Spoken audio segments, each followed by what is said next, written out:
Hello and welcome to our 7-8 minutes of weekly Torah talk. Our guest rabbi today is Rabbi Joel Mosbacher of the Beit Chaverim Shir Shalom congregation in Bergen County, New Jersey. Hello, Rabbi. Thank you for being with us for my bar mitzvah Parashat Kedoshim. Thank you for having me. Far be it from me to teach you Torah about your bar mitzvah portion. Well, we'll see about that. In Parashat Kedoshim, God is telling Moses to give the people of Israel a set of rules which are meant to help them live a life of holiness. These rules include variations on several of the Ten Commandments. The first pasuk of the Parsha says, or the second pasuk actually says, "Daber el kol adat bnei Yisrael ve'amarta lehem kedoshim tiyu ki kadosh ani Adonai Elohechem." And the Lord spoke to Moses, saying, "Speak to the entire congregation of the children of Israel, and say to them, You shall be holy, for I, the Lord your God, am holy." So God is talking about the general concept of holiness, and then He lays out a set of actual deeds that a person ought to do as he becomes, or as he strives to become more holy. Which of these seem most peculiar or interesting to you? Well, coming off of Mother's Day, I was struck about the Parsha, the pasuk that says you should each revere, or maybe it's fear, your mother and your father, which again, as you said, is an echo of the Ten Commandments, but it's not exactly the same language. The mother and father are reversed, and over there it says honor, and here it says fear. So thinking about the differences between between the setting and the commandments, the Ten Commandments, and here was one thing that struck me about the Parsha as I was looking at it this week. And many of the commandments in the Parsha refer to the agricultural way of life of biblical times. And to the practices that people who work the land need to follow as they also strive to be righteous men, holy people of holiness. Correct. So what are the rules? What is the concept with these agricultural rules? And a further question that I'll add to your question is, for those of us who aren't farmers anymore. Yes. What do we do when we don't have do they land? apply at all? Exactly. In our own congregation, we have a communal garden just outside the windows beyond the sanctuary, and we call it "leaving the corners of the field," which comes from this week's parsha that talks about leaving the corners of the field for the poor, and the gleanings, the things that you drop as you're harvesting, you have to leave for those who are less fortunate. And I'm always struck by by the nature of these rules and whether they still apply. And my belief for sure is that they do still apply, that providing for those who have less, giving them the dignity in ways that we can to live life is still very much relevant to us, even for those of us who don't live an agricultural life in the same way that our ancestors did. So what fields and what corners can we find in our own lives? That's a very good question. I mean, whether that is giving tzedakah to causes that we care about, like Mazon and other organizations that combat hunger, whether we have community gardens or leave a corner of what we physically grow, if we have personal gardens or congregational community gardens that we can leave for people in our communities. I mean, we have a very big food pantry in our community, and one of the things we hear from them all the time is that people who don't have enough certainly don't get fresh fruits and vegetables. So the possibility of providing fresh fruits and vegetables for people in the community is important.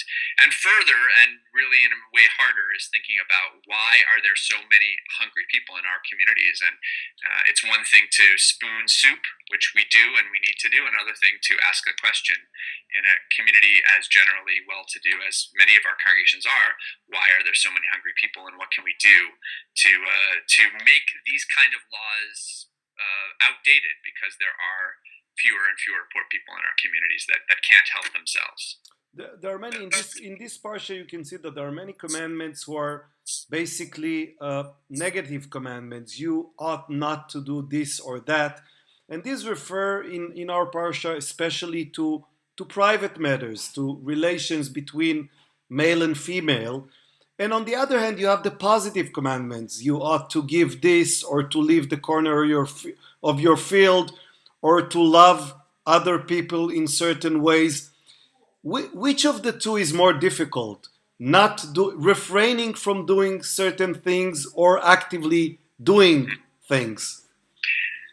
I guess it depends on what it is. Back to the thing about parents, whether it's honor your parents or revere your parents, these are things, I mean, that's a positive commandment that can be very difficult depending on the nature of the relationship you have with your parents. On the flip side, refraining from doing something that you want to do, or that your heart tells you would be fun to do, or your stomach tells you would taste good, and refraining from doing those things because the Torah tells you not to, can also be challenging. I'm not sure which is more challenging. In some ways, I know that when it comes to some of the laws around food, the rabbis say refraining from doing something that you want to do is in a way more praiseworthy than saying, "Oh, I never liked shrimp anyway, so I'm not going to eat shrimp." Well, that's not the same. So it depends on the context. It depends on the nature of the relationships that you have with other people, and I think that's part of what makes this parsha interesting. The Torah portion says, "Be holy," and the vast majority of the commandments here are, what does it mean to be holy?